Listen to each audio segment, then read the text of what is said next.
They told me my life was over. They said dreams don't fly when wings are broken. But I chose to believe otherwise. I chose to believe in rising because sometimes when everything is taken away from you, that's when you truly begin. At the age of 21, I was in a car crash that shattered more than bones. 9 spinal cord injuries, a wheelchair, a lifetime sentence, at least. That's how the world saw it. But for me, it was not the end. It was a rebirth.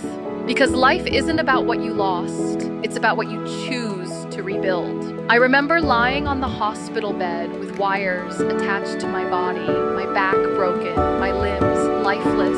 The doctors looked at me like I was a fragile thing, someone whose future had crumbled on a roadside in Baluchistan. But inside, a voice kept whispering, "This is not how your story ends."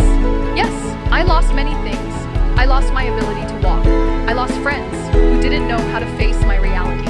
I lost the illusion that life owes you something just because you're good. But I also found things. I found courage. I found strength. I found the power of my voice. When the world stripped me of movement, I discovered the motion of purpose. When they said I couldn't walk, I chose to soar in ways they never imagined. Art saved me first. A brush in my hand gave meaning to my stillness. I painted not with hands alone, but with heart, with resilience. Every stroke was a battle won. I filled canvases with color when life around me turned gray. I expressed the fire within me, not the ashes. Then came the voice, the stage, the stories, not just mine, but of women, of fighters, of the broken who refused to stay down. I wasn't just speaking, I was healing. And somewhere in those words, I stopped being a victim. I became a voice for those too afraid to use theirs. People think strength is in muscle. I believe strength is in standing tall, even when you can't stand at all. Strength is in accepting yourself in a world that constantly tells you to be someone else. Strength is wearing your scars like armor, not shame.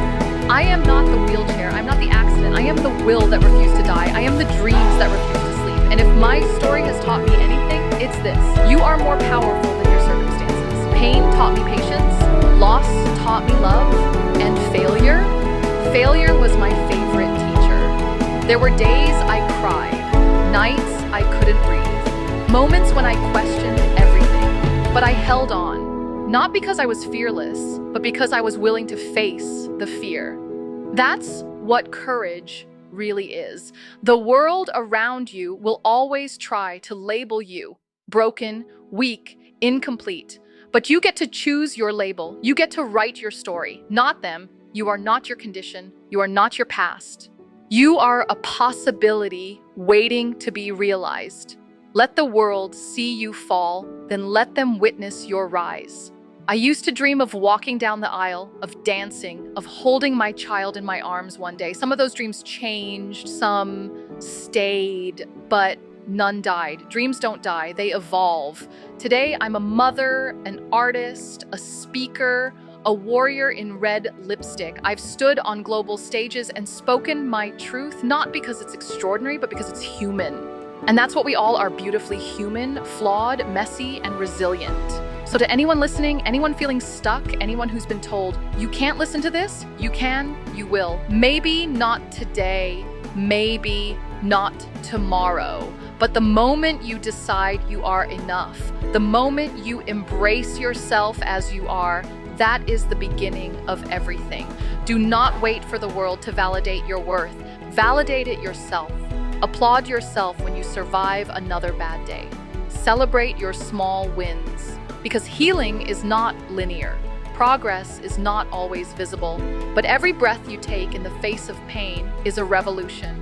You don't need to be perfect. You don't need to have it all figured out. You just need to show up again and again, even with trembling hands, even with a heart full of doubt. Show up for your life. The world needs you as you are, not filtered, not edited, real. To every girl told she's too fragile, to every boy afraid to cry, to every soul sitting in silence, thinking they're alone, you are not. You matter. Your story matters. I don't wish for a life without challenges. I wish for the strength to face them with grace. I don't dream of easy paths. I dream of meaningful ones. The wheelchair I sit on is not my weakness. It is my wings. It carried me to stages across continents. It taught me empathy. It taught me to pause, to see the world from a lower angle, but with higher vision. If my story resonates, if my survival gives someone else hope, then it was all worth it. This is not just a story of tragedy. It's a story of transformation, a journey from ashes to purpose, and it's still being written every day with every breath.